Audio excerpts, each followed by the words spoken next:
आइए सुनते हैं मुंशी प्रेमचंद की कहानी सद्गति।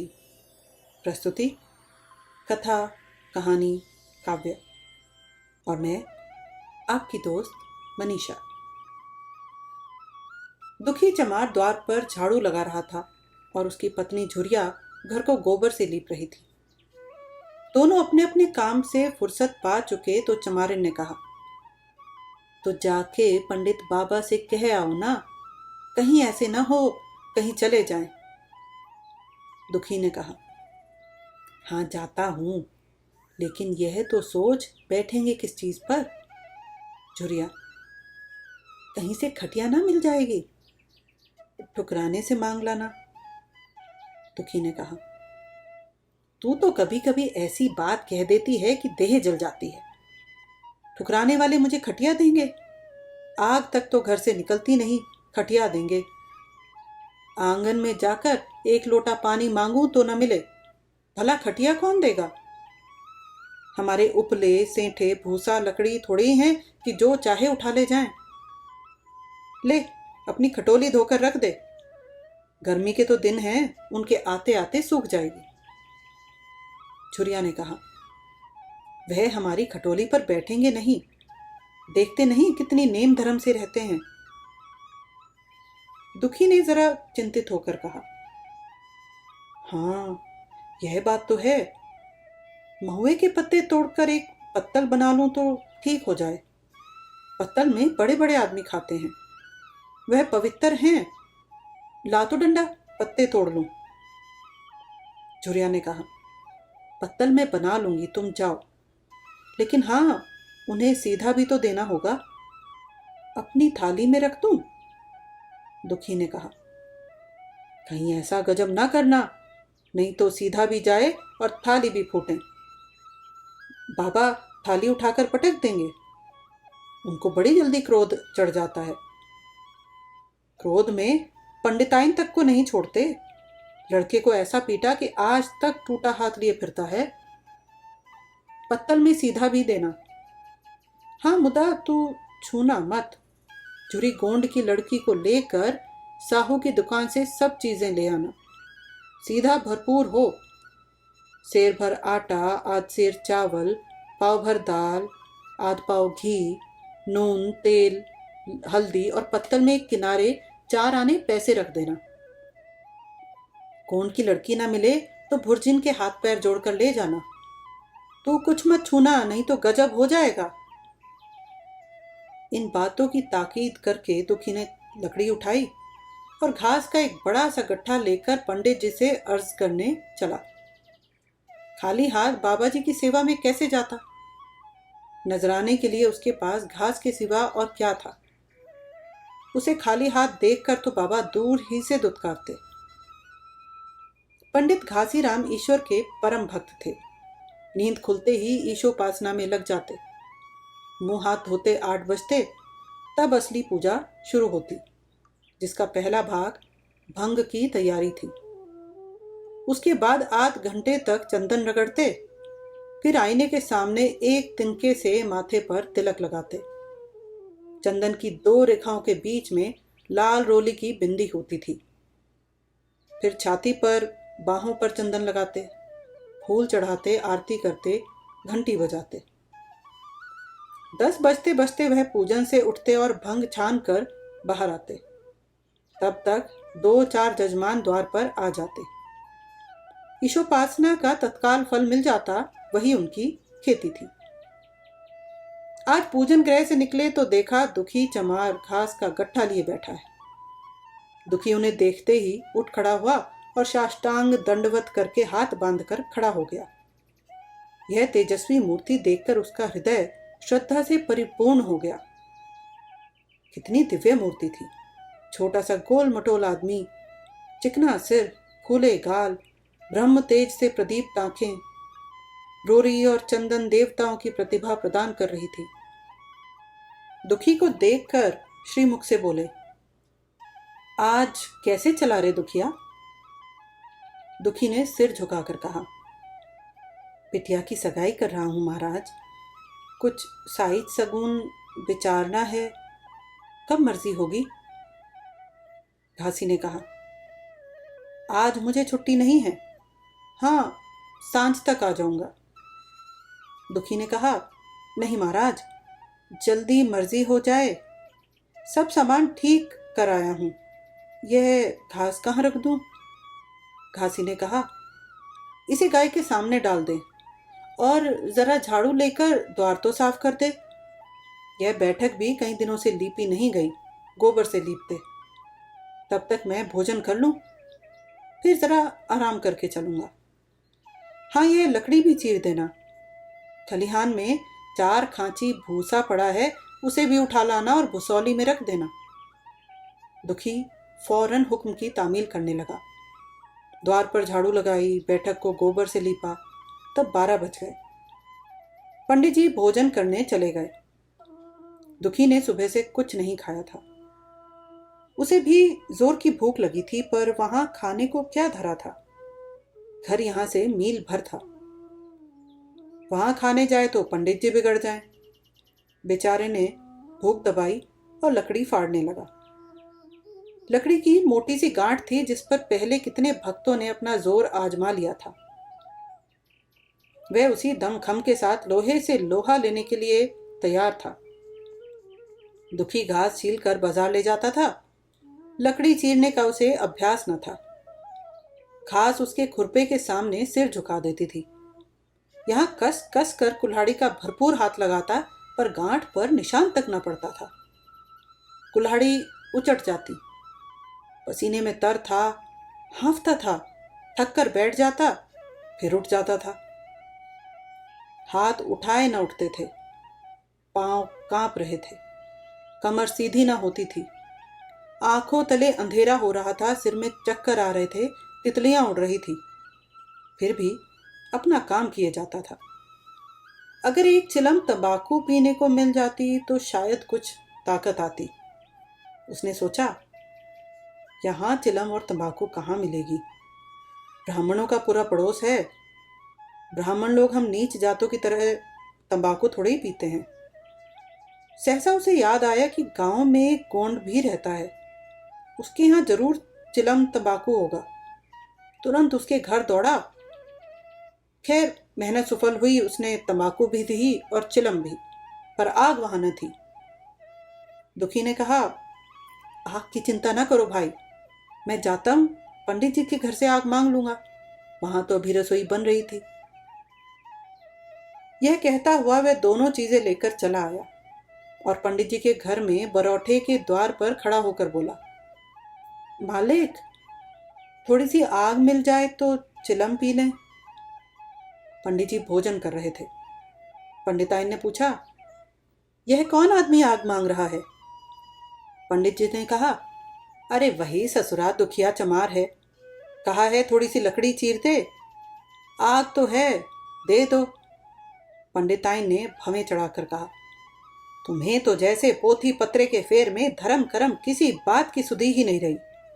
चमार हो, धोबी हो, पासी हो, मुंह उठाए घर में चलाए। हिंदू का घर ना हुआ कोई सराय हुई। कह दो दाढ़ीदार से चला जाए, नहीं तो इस लाठे से उसका मुंह झुलस दूंगी। आग मांगने चले हैं। पंडित जी ने समझा कर कहा, भीतर आ गया तो क्या हुआ, तुम्हारी कोई चीज तो नहीं छुई। धरती पवित्र है, जरा सी आग दे क्यों नहीं देती? काम तो हमारा ही कर रहा है। कोई लोनिया यही लकड़ी फाड़ता तो कम से कम 4 आने लेता। पंडिताइन ने गरज कर कहा, वह घर में आया क्यों? पंडित ने हार कर कहा, ससुरे का भाग था, और क्या? पंडिताइन ने कहा, अच्छा, इस बखत तो आग दिए देती हूं, लेकिन फिर जो इस तरह घर में आएगा तो उसका मुंह ही जला दूंगी। दुखी के कानों में इन बातों की भड़क पड़ रही थी। पछता रहा था, नाहक आया। सच तो कहती हैं। पंडित के घर में चमार कैसे चलाए? बड़े पवित्र होते हैं ये लोग, तभी तो संसार पूछता है, तभी तो इतना मान है। भर चमार थोड़े ही हैं। इसी गांव में बूढ़ा हो गए, मगर मुझे इतनी अकल भी ना आई। इसलिए जब पंडिताइन आग लेकर निकली तो वह मानो स्वर्ग का वरदान पा गया। दोनों हाथ जोड़कर जमीन पर माथा टेकता हुआ बोला, पंडिताइन माता, मुझसे बड़ी भूल हुई कि घर में चला आया। चमार की अकल ही तो ठहरी। इतने मूर्ख ना होते तो लात क्यों खाते। पंडिताइन चिमटे से पकड़कर आग लाई थी। 5 हाथ की दूरी से घूंघट की आड़ से दुखी की तरफ आग फेंकी। आग की बड़ी सी चिंगारी दुखी के सिर पर पड़ गई। जल्दी से पीछे हटकर सिर के झोंटे देने लगा। उसने मन में कहा, यह एक पवित्र बामन के घर को अपवित्र करने का फल है। भगवान ने कितनी जल्दी फल दिया। इसी से तो संसार पंडितों से डरता है और सबके रुपए मारे जाते हैं। बामन के रुपए भला कोई मार तो ले, घर भर का सत्यानाश हो जाए, पांव गल गल कर गिरे। बाहर आकर उसने चिलम पी और फिर कुल्हाड़ी लेकर जुट गया। खट खट की आवाजें आने लगी। उस पर आग पड़ी तो पंडिताइन को उस पर कुछ दया आ गई। पंडित जी भोजन करके उठे तो बोली, इस चमरवा को भी कुछ खाने को दे दो। बेचारा कब से काम कर रहा है, भूखा होगा। पंडित जी ने इस प्रस्ताव को व्यवहारिक क्षेत्र से दूर समझकर पूछा, रोटियां हैं? पंडिताइन ने कहा, 2-4 बच जाएंगी। पंडित ने कहा, 2-4 रोटियों में क्या होगा, चमार है, कम से कम सेर भर चढ़ा जाएगा। पंडिताइन कानों पर हाथ रखकर बोली, अरे बाप रे बाप, सेर भर? तो फिर रहने दो। पंडित ने अब शेर बनकर कहा, कुछ भूसी चोकर हो तो आटे में मिलाकर 2 ठो लिट्टा ठोक दो, साले का पेट भर जाएगा। पतली रोटियों से इन नीचों का पेट नहीं भरता, इन्हें तो ज्वार का लिट्टा चाहिए। पंडिताइन ने कहा, अब जाने भी दो, धूप में कौन मरे। दुखी ने चिलम पीकर फिर कुल्हाड़ी संभाली। दम लेने से जरा हाथों में ताकत आ गई थी। कोई आध घंटे तक फिर कुल्हाड़ी चलाता रहा, फिर बेदम होकर वहीं सिर पकड़ के बैठ गया। इतने में गौंड आ गया और बोला, क्यों जान देते हो बूढ़े दादा, तुम्हारे फाड़े ये गांठ ना फटेगा, नाहक हलकान होते हो। दुखी ने माथे का पसीना पोंछकर कहा, अभी गाड़ी भर भूसा ढोना है भाई। गोंड ने कहा, कुछ खाने को मिला कि काम ही कराना जानते हैं, जाके बांधते क्यों नहीं। दुखी ने कहा, कैसी बात करते हो चिखुरी, बामन की रोटी हमको पचेगी। गोंड ने कहा, पचने को पच जाएगी, पहले मिले तो। मूछों पर ताव देकर भोजन किया और आराम से सोए। तुम्हें लकड़ी फाड़ने का हुक्म दे दिया। जमींदार भी कुछ खाने को देता है, हाकिम भी बेगार लेता है तो थोड़ी मजूरी देता है। ये उनसे भी बढ़ गए, उस पर धर्मात्मा बनते हैं। दुखी ने कहा, धीरे बोलो भाई, कहीं सुन ना ले तो आफत आ जाए। यह कहकर दुखी फिर संभल पड़ा और कुल्हाड़ी की चोट मारने लगा। चिखुरी को उस पर दया आई।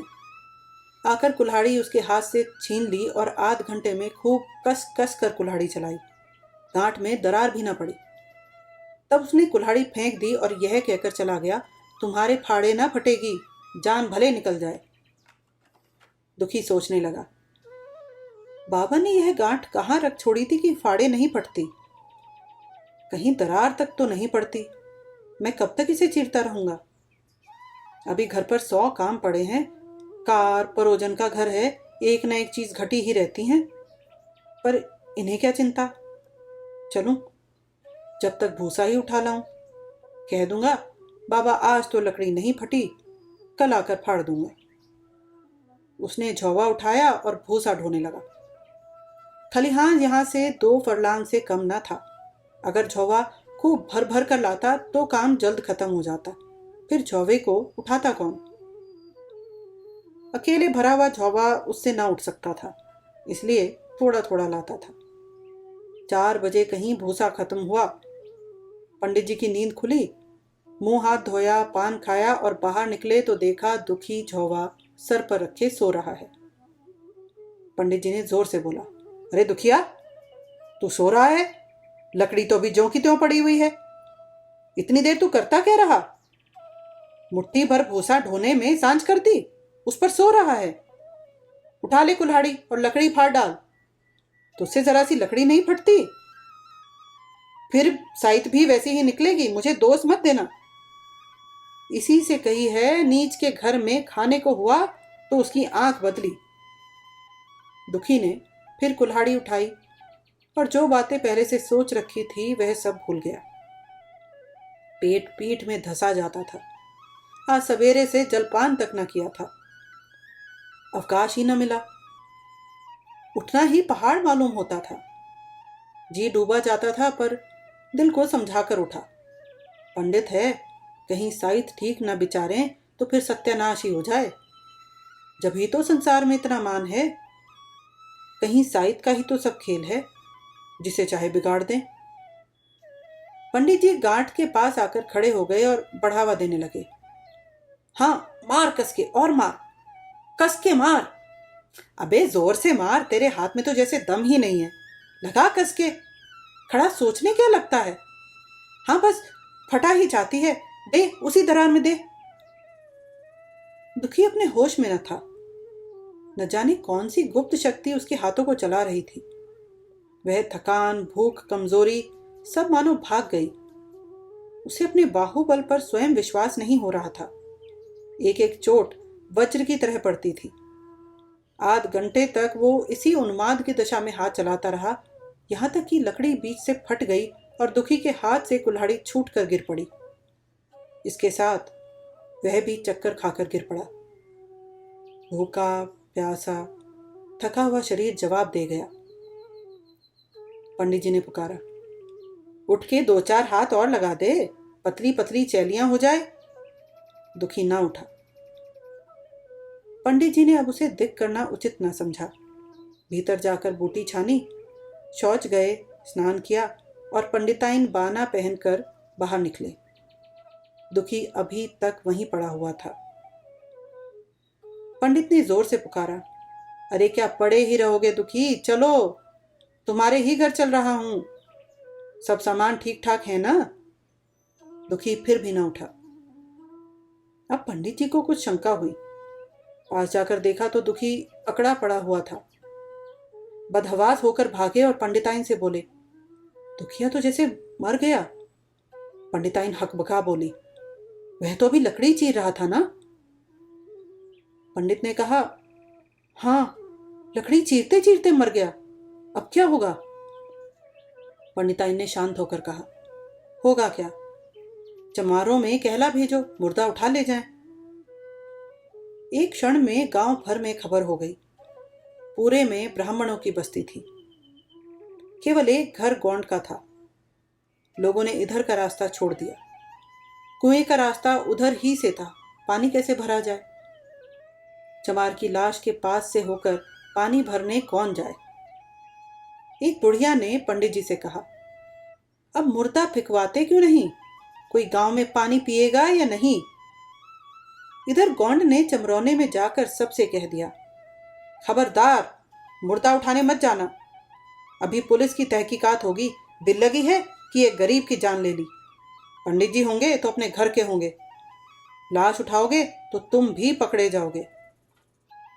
इसके बाद ही पंडित जी पहुंचे, पर चमरौने का कोई आदमी लाश उठाने को तैयार न हुआ। हाँ, दुखी की स्त्री और कन्या दोनों हाय हाय करती वहां के लिए चल पड़ी और पंडित जी के द्वार पर आकर सिर पीट पीट कर रोने लगी। उनके साथ 10-5 और चमारिनें थीं। कोई रोती थी, कोई समझाती थी, पर चमार एक भी न था। पंडित जी ने चमारों को बहुत धमकाया, समझाया, मिन्नत की, पर चमारों के दिल पर पुलिस का रौब छाया हुआ था। एक भी न माना। आखिर पंडित निराश होकर लौट गए। आधी रात तक रोना पीटना जारी रहा। देवताओं का सोना मुश्किल हो गया, पर लाश उठाने कोई चमार न आया। और ब्राह्मण चमार की लाश कैसे उठाते। भला ऐसा किसी शास्त्र पुराण में लिखा है, कहीं कोई दिखा दे। पंडिताइन ने झुंझलाकर कहा, इन डायनों ने तो खोपड़ी चाट डाली, किसी का गला भी नहीं पकता। पंडित ने कहा, रोने दो चुड़ैलों को, कब तक रोएंगी। जीता था तो कोई बात ना पूछता था, मर गया तो कोलाहल मचाने के लिए सबकी सभा पहुंची। पंडिताइन ने कहा, चमार को रोना मनहूस है, पंडित ने कहा। हाँ, बहुत मनहूस। पंडित आइन ने कहा। अभी से दुर्गंध उठने लगी। पंडित ने कहा, चमार था ससुरा कि नहीं? साध असाध किसी का विचार है इन सबों को? पंडित आइन ने कहा, इन सबों को तो घिन भी नहीं लगती। पंडित, भ्रष्ट हैं सब।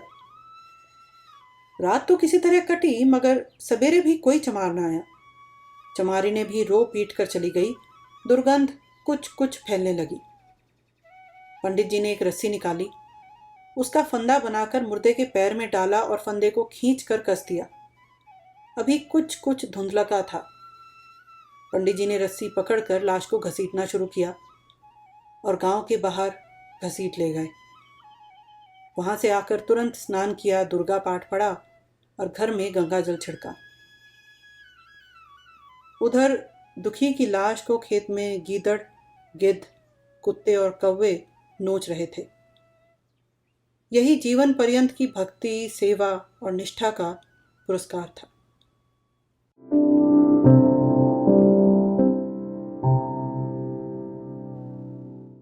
साहित्य से जुड़ना किसी पत्ते का अपने पेड़ और जड़ों से जुड़ने जैसा होता है। कहानियाँ हमें वक्त विशेष के देश, समाज और जीवन दर्शन से अवगत कराती हैं। ये प्रयास है कहानियों को आवाज़ देकर पत्तों को पेड़ों से जोड़े रखने का। आइए हमारे साथ जुड़िए। Like, share, subscribe. कथा, कहानी, काव्य।